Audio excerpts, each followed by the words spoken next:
लोकसभा निवडणुकीच्या पार्श्वभूमीवर आता राजकीय घडामोडींना वेग आलेला आहे। महायुतीमध्ये काही जागांचा तिढा सुटलाय तर काही जागांवर अजूनही पेच कायम असल्याचं चित्र आहे। एकीकडे राष्ट्रवादीच्या कोट्यातून परभणीची जागा महादेव जानकरांच्या रासपला सोडण्यात आली आणि दुसरीकडे नाशिकच्या जागेचा पेच मात्र अजूनही कायम आहे।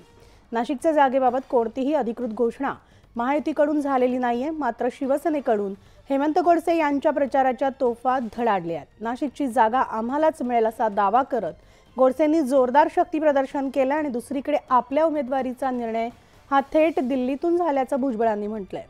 महायुतीमध्ये आपल्याला दिलेली जबाबदारी पार पाडू असंही ते म्हणालेत आणि भुजबळांच्या या विधानामुळे नाशिकमधील तिढा आणखी वाढलेला आहे।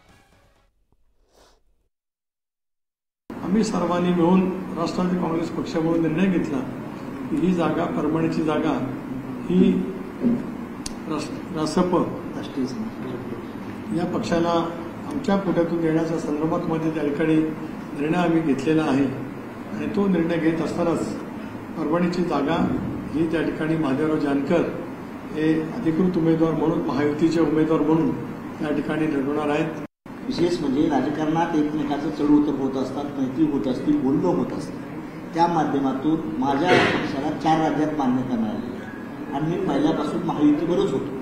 महायुतीवर काही झालं होतं पण महायुतीनं आम्ही तिकडे चर्चा चालल्यानंतर त्यांनी आम्हाला सन्मान दिला, त्याबद्दल मी अजितदादा, देवेंद्र फडणवीस, एकनाथ शिंदेंचं अभिनंदन करण्यासाठी। कुठलाही पक्ष हा त्या ठिकाणी दावेदारी करू शकतो। आज राष्ट्रवादीने केली, आरपीआय देखील करू शकते, रासप देखील करू शकते, जेही मित्र पक्ष आहेत त्यांचा अधिकार आहे त्या जागेवरती। परंतु खऱ्या अर्थानं जी विद्यमान जागा, विद्यमान ज्या पक्षाची जागा आहे तर मला असं वाटतं का तिचं पहिलं प्राधान्य असतं आणि म्हणून आम्हाला विश्वास आहे की शिंदे साहेब ही जागा सोडून घेतील आणि त्यांनी सांगितलं का लवकरच अधिकृत घोषणा या ठिकाणी।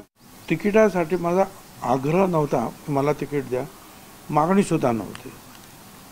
परंतु महायुतीची जी चर्चा दिल्लीमध्ये झाली तिथल्या वरिष्ठ नेत्यांबरोबर सगळ्यांची आणि महाराष्ट्रातील वेगवेगळ्या जागांच्या बाबतीमध्ये कोण उमेदवार, कुठली जागा कुणाला द्यायची या संदर्भातली जेव्हा चर्चा झाली त्यावेळेला अचानक माझं नाव त्यांनी पुढे आलं आणि सांगितलं की भुजबळांनी नाशिकला उभं राहावं। नाशिकमध्ये उमेदवारांनी प्रचार सुरू केलाय, असं नाही ते मंदिरामध्ये गेले होते, कार्यकर्ते बरोबर असतातच निश्चित।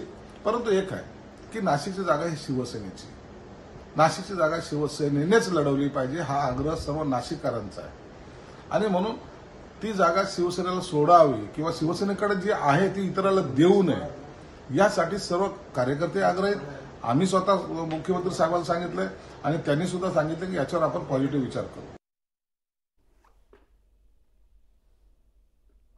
तर दुसरीकडे राज्यातील जागा वाटपाच्या प्रश्नावर दिल्लीमध्ये चर्चा होण्याची शक्यता असून महाविकास आघाडीचे नेते चर्चा करणार आहेत। शरद पवार, उद्धव ठाकरे आणि मल्लिकार्जुन खरगे या तिन्ही नेत्यांमध्ये ही चर्चा होण्याची शक्यता वर्तवली जाते।